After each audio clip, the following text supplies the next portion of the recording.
Hi again, Mark with Mark's Minerals. How y'all doing? Today I'm cutting some fire agate, and today I've decided I'm going to cut some Mexican fire agate. We're going to cut some Aguascalientes, or hot waters.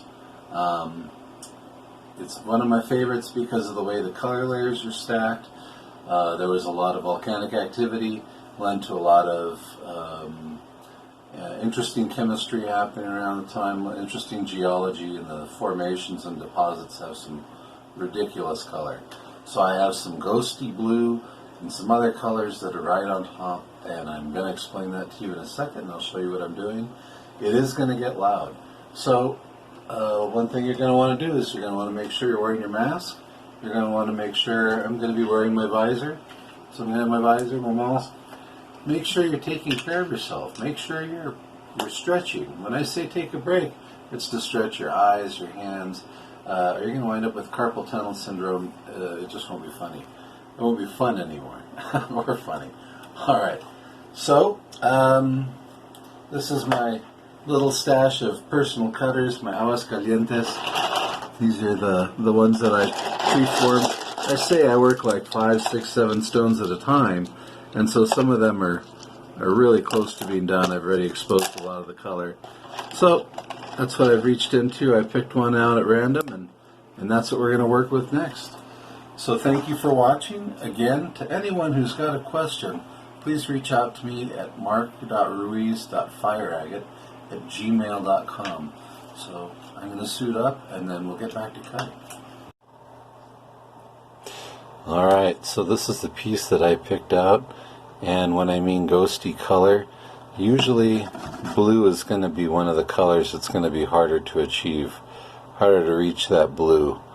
The only way I'm going to possibly get that is if I go to the green above it and then just slowly polish through into it.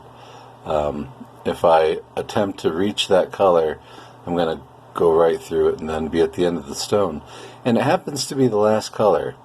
So initially I'm going to cut down to the red, the reddish orange, and I'm going to do that with a coarse 60 grit or 80 grit burr, and I'm going to do that at a relatively quick speed, like 8 to 12,000 RPM is about right, I guess. I'm using a foot pedal, so that's an approximation. So let's zoom back out a little bit. Alrighty. Let's get the water flowing. And you could always douse your stone, drip in there when you're done. But especially because I can't talk and wear a mask at the same time, I really don't want to be breathing a bunch of rock dust. That's why I keep a fairly consistent drip of water over it. And it washes it clear so I can see what I'm doing. Alright, so I want to get rid of this little ridge. Sorry, it's going to get loud. One thing you do want to pay attention to is this, when it does focus, let's get it focusing, this ridge in here follows follows a natural arc, like it would with a little bubble or mountain. So I want to keep this arc in place, so when I'm carving I have to be conscientious that I'm removing evenly and maintaining the shape. So I don't want to use a lot of pressure. When I say I don't want to use a lot of pressure, look at what I'm doing with my finger. It's not cutting through my finger. That same amount of pressure with the stone is cutting into the stone. Albeit slowly, it's happening. If you bear down to the point where I'm going to be hurting my finger, you're going to be burning up your tips really quickly, you're going to be burning through the fire agate really quickly, and you're not going to have control of your stone. So I'd speed it up a little. Let's pull this over. There we go.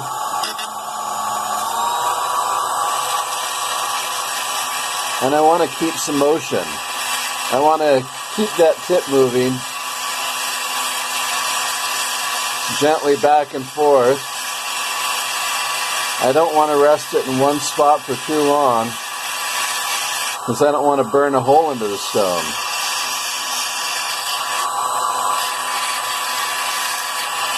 And I keep turning the stone and checking it. There are some flashes of bright color right on the top, kind of ghostly color. And you'll see these mud pockets. It's kind of like working with opal. You get down in there, you have to get past all your flaws. You have to get past all the junk in the stone before you really start to do any serious work and finish shaping it. Otherwise, you're going to have soft spots. You're going to have dull voids. You don't want that.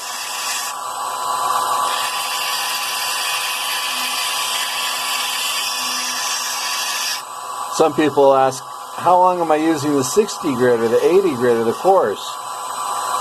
When I can see the outline of these bubbles clearly, that's when I'm switching out.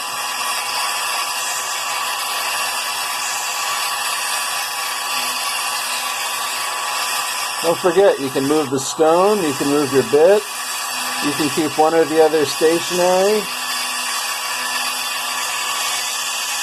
Experiment with it so you have control over your tools. Figure out what's most ergonomic for you, what works. And if you periodically change, because you don't want to be bearing down on your rock and holding to with a death grip. If you do, your fingers and your joints are going to start locking up. You'll hyperextend your fingers, and when you wake up, you won't be able to move your hand the right way. And it really is no fun.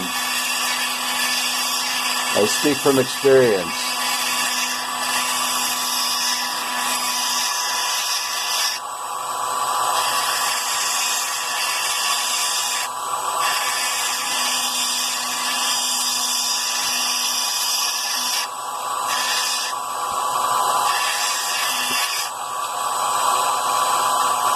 I'll keep turning that stone, keep checking it.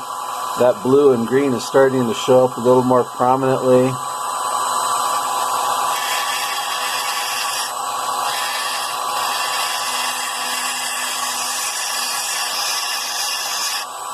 Alright, let me clear the screen off real quick.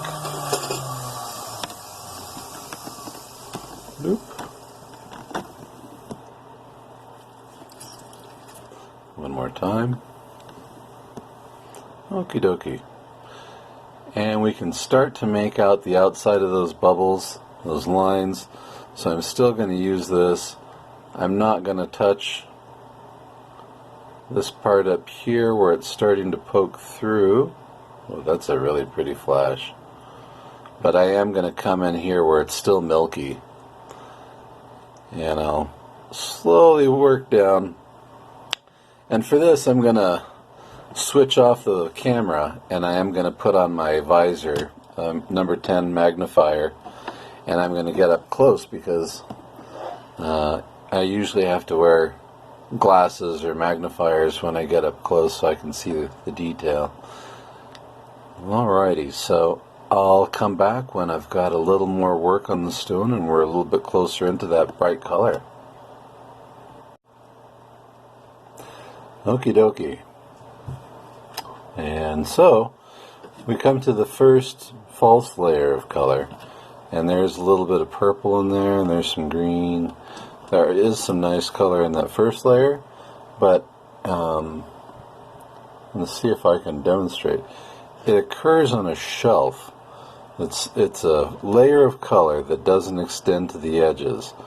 It's a bright layer of color, but it wraps around here. It dead ends there. And then it comes here. So there's a small shelf. I mean, you cut a really pretty 4 or 5 carat stone. But I also know that the next layer is still really dynamic. There's still another blue and green down here. That's what I'm going for. So it gets really hard. It's the whole bird in the hand kind of deal where you have to decide, do I want to just chase this really pretty purple green in the immediate small area, work it, and then carve that off and forget about it? Or am I going to risk it and keep going down? In this instance, I know what I want, know what I'm going for, and I'm going to going to risk it and keep going further down. So I switched off. As soon as I saw the outline of this, opened up that color, and I saw a flash of the blue-purple, I switched off, and I'm going to use, get rid of the 80 grit diamond coated, and then I'm going to come into a medium grit sintered, so like 260 to 325 kind of grit, and that's where I'm going to come in and do a little more fine tuning around the edges. It just gives me more control, get a better idea of what I'm doing. Sorry about the noise. And I'm using this inverted cone to kind of come in and follow those lines that I'm going for. And I'll just come in from the top down. So eventually I'll blow through that color, and it just is what it is.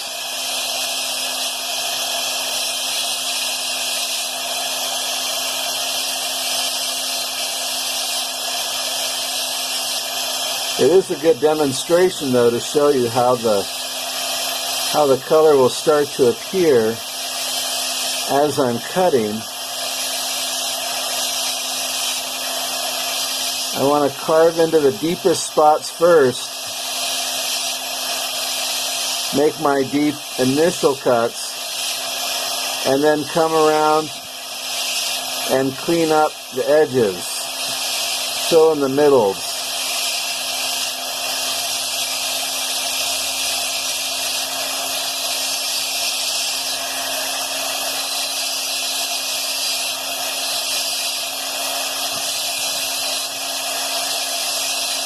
A little sagonite on top there too.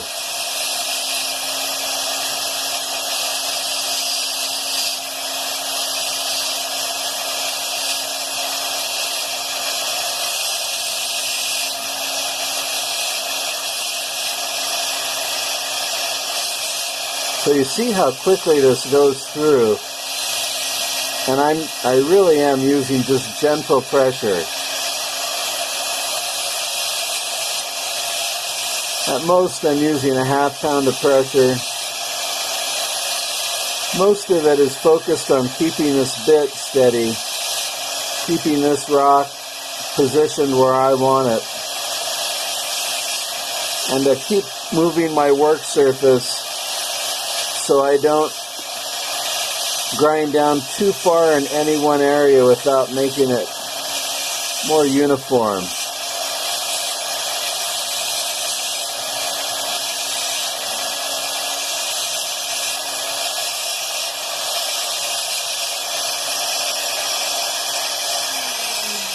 So most of you are asking for longer videos, and this gives you an idea of what I'm grinding down to, the color I'm looking for before I start. I want these bright flashes of purple, green, and blue in there. I'm going to go for the next layer, so I'm going to let you off here. This is a fairly good video as far as cutting, I believe. It's a good length. I'm going to keep coming in here, following this around, and like I said, I'm going to try to make my deep cuts. Wherever it's still brown, it's still deep. I'm going to get down in there gently. I'm going to switch bits out to a smaller cone. Let's see, how about... Oh, went missing. Oh, I guess I could use a ball tip. I'm going to come in with a small ball tip and just clear this out a little bit more.